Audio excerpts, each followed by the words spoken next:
Hello racing fans, and welcome to our Gallop TV preview show for Greyville on Tuesday the 10th of December. We're on the poly track, and let's see what is on offer. I trust that you, the valued racing fan, as well. Looking forward to kicking off a new week with a bang. 8 races carded, 12:30 the start of race number 1.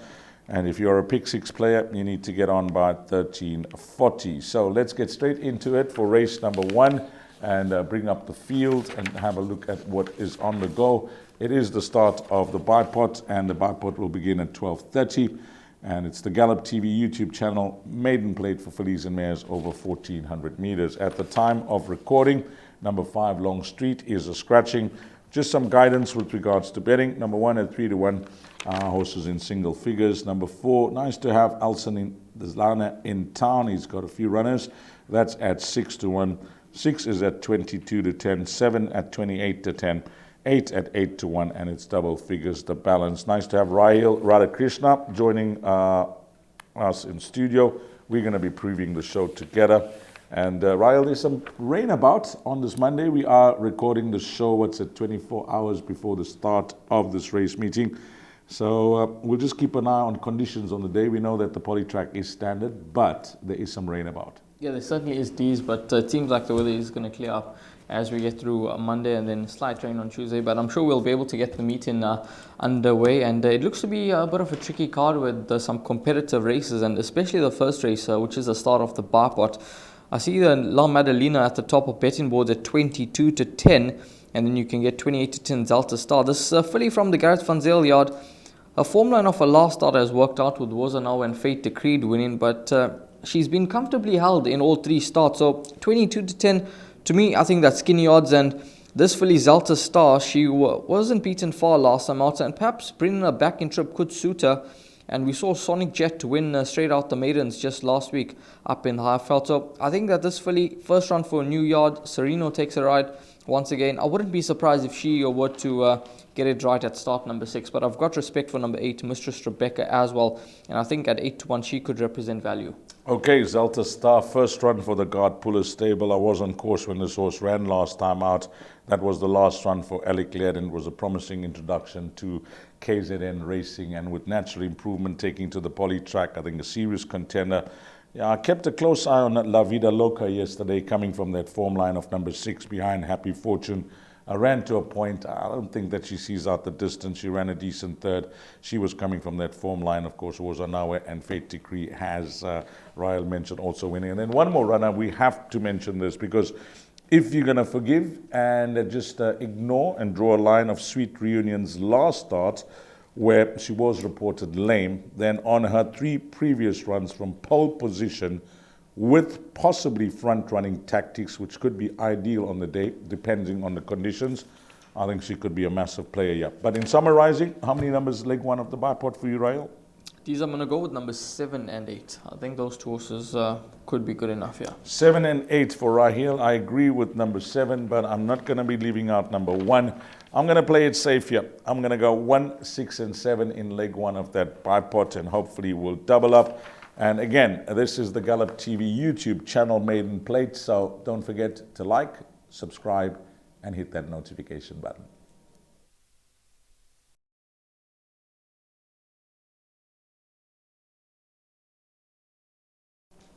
The second race on the program is the start of the place accumulator, 1,200 meters the distance. It is a conditional maiden for fillies and mares. 1 is the off time, and your favorite is number 1, Xena Rose, 8-10 into 7-10. You can get 22-10 about Head Girl, and then it is 8-1 and Better Ball Those. Now, it's a race where it's certainly not going to take a lot of winning, and there's not the greatest of form on offer. But number 1, Xena Rose, last time out, D's from a 9 draw, Cabello got her across, and she ran a cracking race, and she just found 2 better on the day, and the horse that finished second was Anawe, did come through to frank that form. So we'll see how that form line works out in race number 1 with La Madalena. But this filly could be nicely placed here. It's interesting that she's dropping in trip to 1,200 meters.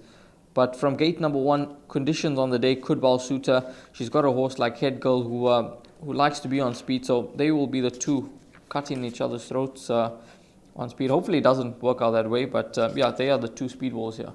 I just feel it's a short and sweet here. It's a 2-horse race. There'll be the most tickets on numbers 1 and 4 for the bar pot and the place accumulator. Punters will be hoping for a form result, which I think it'll turn out to be. However you're going to play it, it's the exacta on the day.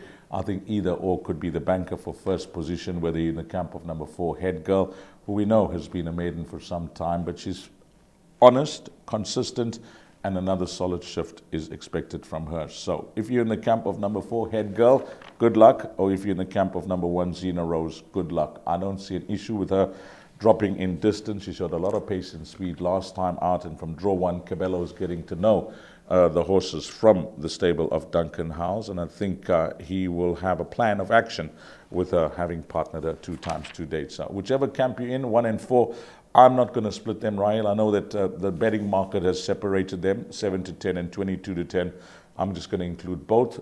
Boxed exacta, 1 and 4, hope for a decent return, but the place accumulator, nothing too creative for me. 1 and 4. If I had to pick out a horse for trifectas and quartets, my vote will go with 6. Yeah, that is it. We both like number 6, Fantasy League.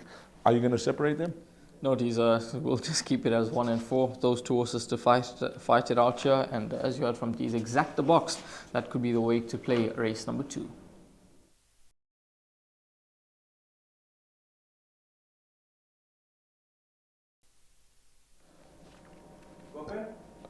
Race number 3, start of the pick 6, and this will be at 1340, 1,000 meters the distance. A C division class. There's some quality here. Fillies and mares, 84 handicap. And as we bring up the field, we have a look at the betting. And I just want to see if there's any market movers here in this race. If I did, yeah, there is one. I can see that. A Yui from 5 to 2 into 2 to 1 Hollywoodbets. So that is the market mover. The balance of the runners, number 1 at 5 to 1, 2 is at 6 to 1. Then we have number 4 at 9 to 2, 5 at 3 to 1, 6 at 5 to 1, and the double figure horse will be number 7. I like a horse here, Mariel, and I like, yeah, give me a horse that you like. I like 2. I like 2 a lot. Ooh. These, no, man. Yeah, we 7 to 1, that's value. That is big value, but I don't have a concern with the horse carrying the weight, but I have a concern with the horse conceding the weight. 61.5 kgs, the horse ran in average rating of 94 last time out behind Shyfolia. That form line has sparked up nicely. And Polytrack plus, course and distance plus. Just the fact that she has to concede so much weight to a horse that is very quick, that's my only concern. But I think against this type of company, the fact that she's got in, having been over the benchmark, she will run well. 1,000 meters, no issue for me. The quicker they go, the better it'll suit her. So we're both on the same page with number 2, Red Roses too. But she has to concede with the claim 4 taking into account with number 3. 10 kgs. That's a lot of weight. Yeah. 10 kgs is a lot of weight, trial now. And this filly, the way she was handled by Damien Pillay last time out at Hollywoodbets Scottsville, the young kid would have had a good feel. It's a different surface, it's a different racetrack, and it's going around the turn. So it's not pretty much straightforward like he had last time out. So I'm not saying it's a challenge for young Damien, but it is different conditions. So that's the only danger for me. I only like 2 horses here, numbers 2 and 3. Yeah, I was quite encouraged by the way this filly won last time out because that horse, Lady of Vix, is quite quick, and the manner in which Yui went to fetch her over the final bit was quite pleasing, and she's gone up 6 points, but she gets 4 kgs off the back once again. It is a step up in class, so she will need to up her game to win again, but her confidence is up, and I wouldn't be surprised if she were to get the job done. But I just feel the way the race could work out could just suit this filly down to the ground. I mean, there's a lot of speed in the race. You touched on it, and this filly is going to get a dream position from gate number 2. Stuart Ferry has got his horses in a great space at the moment. Sean is riding well, and I think that she's going to go close. You mentioned the horse, the main danger being number 3. I think the main danger could come from the Teeny Prinsloo horse, number 6, Struggle Lover, because when you have a look at her form on the poly track, she's placed in all 4 outings, and the distance suits her down to the ground. She's a horse that can be held up and come with a strong late burst. So I think at about 11 to 2 in the market, she's the horse that I'm going to be including as backup here. So 2 and 6 for me, D's. I think that these two horses will run big races. 2 and 6 for Raheel in leg 1 of the pick 6. Include those in your place accumulators, bipot, etc. I'm going to go 2 and 3 with a Yui, that very low weight. And Red Roses 2 at 7 to 1, guys. That could be the value in leg 1 of the pick 6.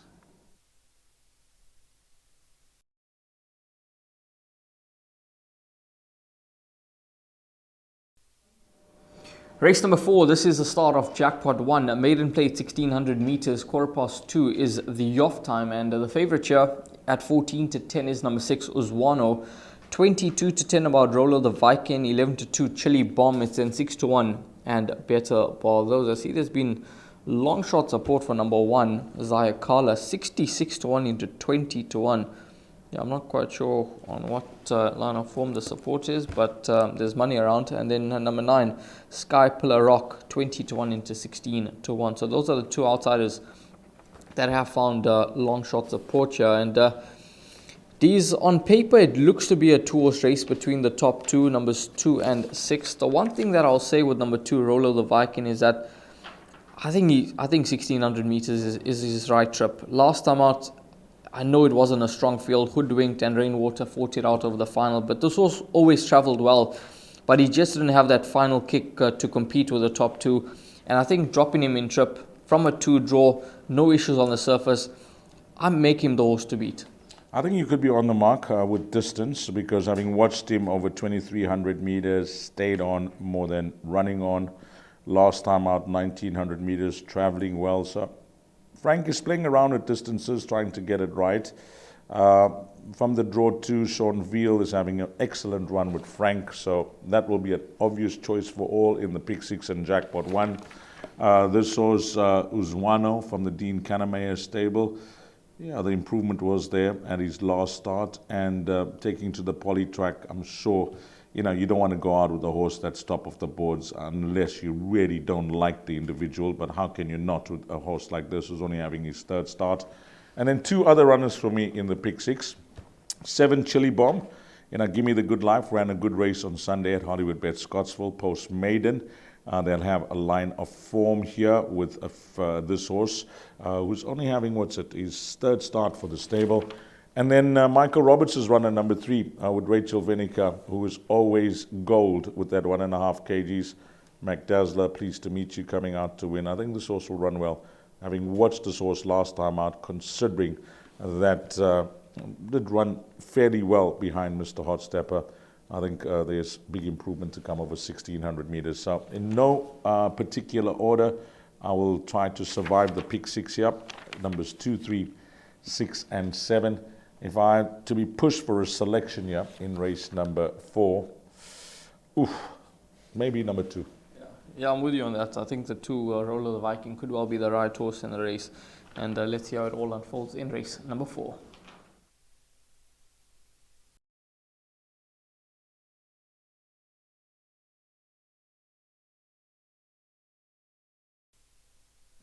I'll be on to race number 5, 1600 meters, merit-weighted 74 handicap. It is the start of Jackpot 2. And let's get straight into it as we bring up the field. At the time of recording, there are no scratching, so all 8 runners will go to post. With regards to betting, Ryan, I just want to see if there's nothing being backed anti-post. So just as a guide for the punters, number 1, 4 to 1, 2 at 7 to 1. Horse number 3 could be generously priced up at 2 to 1. 4 at 8 to 1, 5 at 9 to 2, 6 is at 4 to 1, and then it is double figures, the balance. I don't know what's your opinion, what's your take, and how you view the progress of number 3, Fair Advantage in the province. But I'm going to be short and sweet here and say that this rating of 74, especially on the poly track, could be way too low for him. He came to the province as a 2-time winner. He's now a 4-time winner. And it's 2 from 2 on the poly track. The way he's been winning races, especially his last start, with that big weight. Yes, he got the 1.5 off, but he made it look very easy.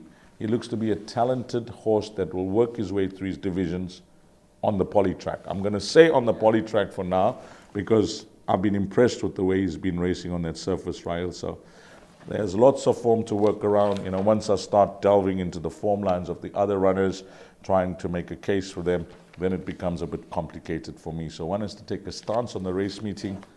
I'm going to go all in here. Yeah, I think he's going to be hard to beat. Only gone up 4 points. You mentioned his rating. I think he could still be ahead of the handicapper.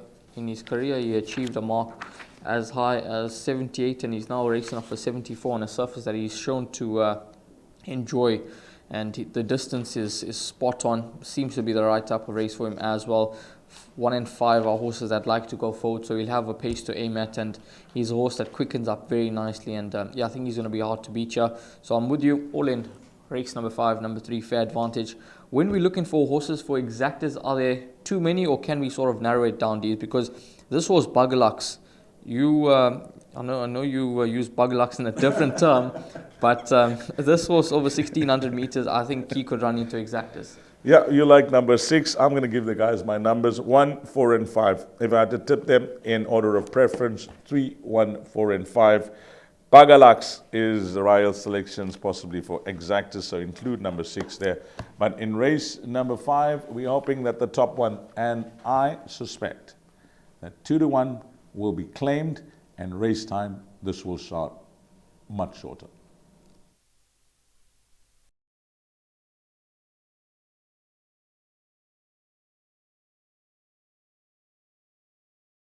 Race number 6, 1900 meters the distance. This is a fillies and mares 74 handicap. 25 past 3 is the off time.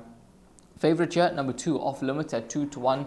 Number 1, Linger No More at 28 to 10. You can get 4 to 1 about Red Knot, and then it is 6 to 1 and better.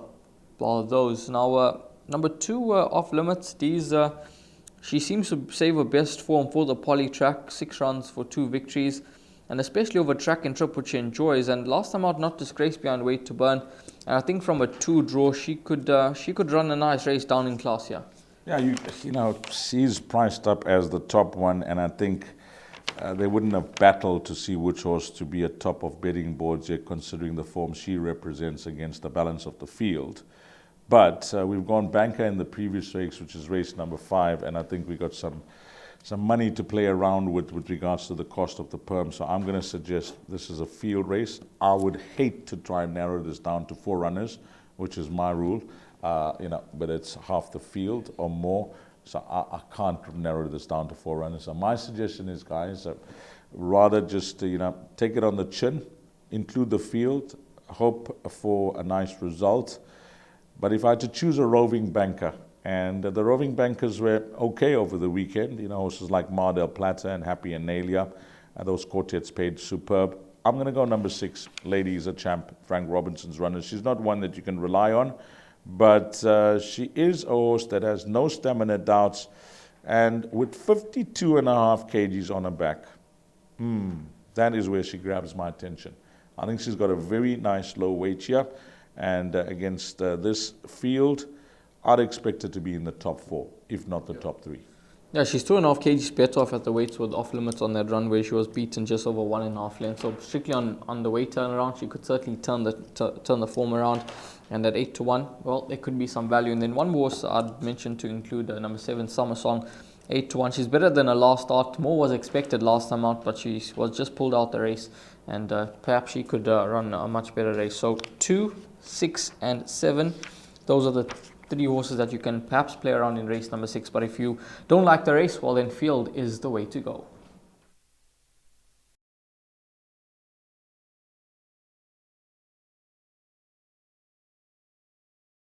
Well, we're on the business end and the closing stages of the race meeting, race number 7.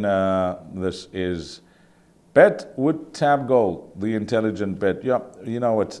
The tote is the engine room for horse racing. It does fund the industry with regards to stakes, etc., and support the tote. 1900 meters is race number 7, and a full field of 8 with no scratchings at the time of recording.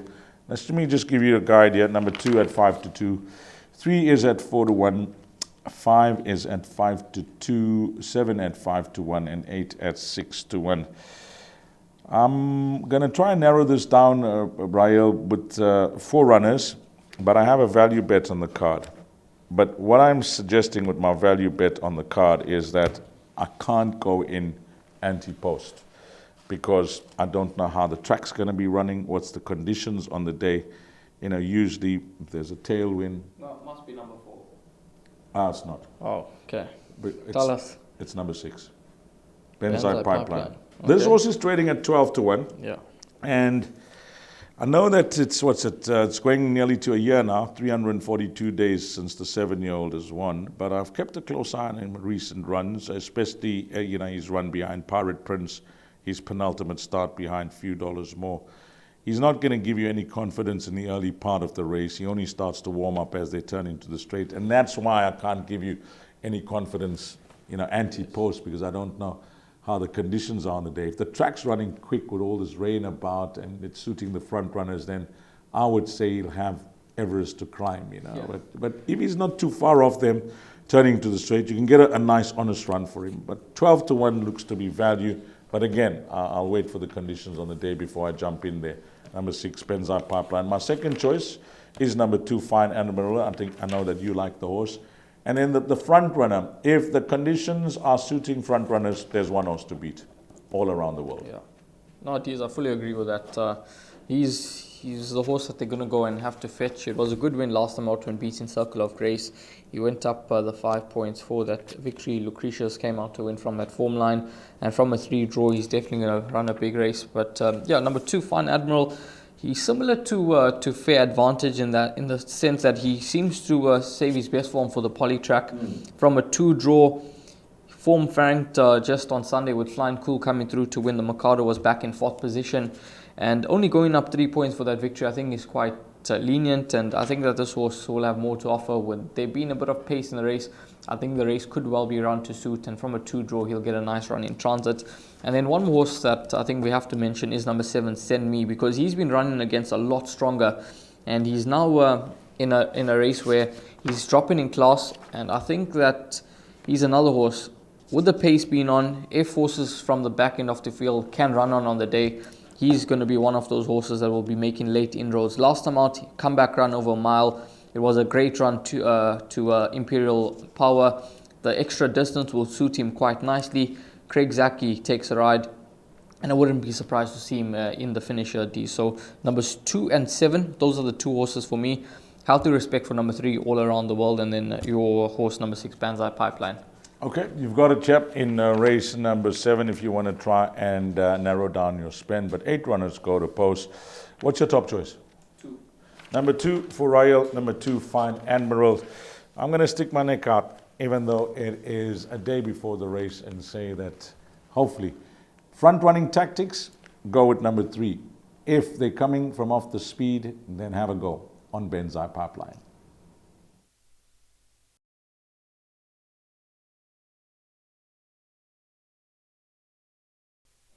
Race number 8, final race on the day. This is an MR66 handicap over 1400 meters. 16:37 is the off time.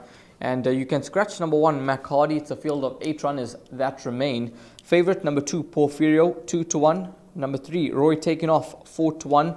Pake Mali, 4-1. Brass Bell, 4-1. And then it's 5-1, Miss Leila, 8-1. And better bar those. These, it seems like a day where I've gone for number 2 on a number of occasions. And race 8, I'm going number 2 again. Too good this morning. And hopefully you are tipping. I'm feeling too well. Maybe you're going to be tipping too better. I think the 2's a horse to beat. These. I think this is his race. His race to lose. Blinkers back on a mark of 62. It's been a while since he won a race, 454 days. But he's steadily dropped in the ratings. Now on the right mark, over the right distance. I mean, Comma has gone 16, 19, 17 at his last 3 starts. But I think 1400 meters is the sweet spot for this horse. He's won 3 of his 4 races over the distance, and I think he could be well placed here. When you have a look at the speed in the race, he does look to be the one horse that's going to go forward. He loves dictating, and he's very, very good from the front. So I think number 2, Porfirio, is the one that they all have to beat. And I wouldn't be surprised if he goes all the way. These, in terms of jackpot 2, I would be willing to take a stance and banker the source. Place accumulators, no doubt banker. Yeah, I think, we seem to be on the same page. You mentioned the length of time between him winning races.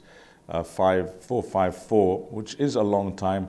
But I have to give credit to the horse here, because if you look at his highest mark to his lowest mark over that period of time, it's a long time, but it's only 2.5 kgs from a 67 to 62. So we have to compliment the horse for his consistency and the way he races. And that is where it becomes tricky for the owner and the trainer on how to place him, because you're not getting all the help in the world because of a horse that continues to run in the top 3 or the top 4.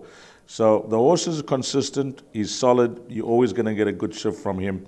And I think that Com has found the right type of field for him. With this weight against this type of field, the fact that he's cracked a right draw, he's a horse that needs things to go his way. And I think if the track is suiting the front runners, it could be ideal for him. So we're on the same page with number 2, Porfirio. I agree with you.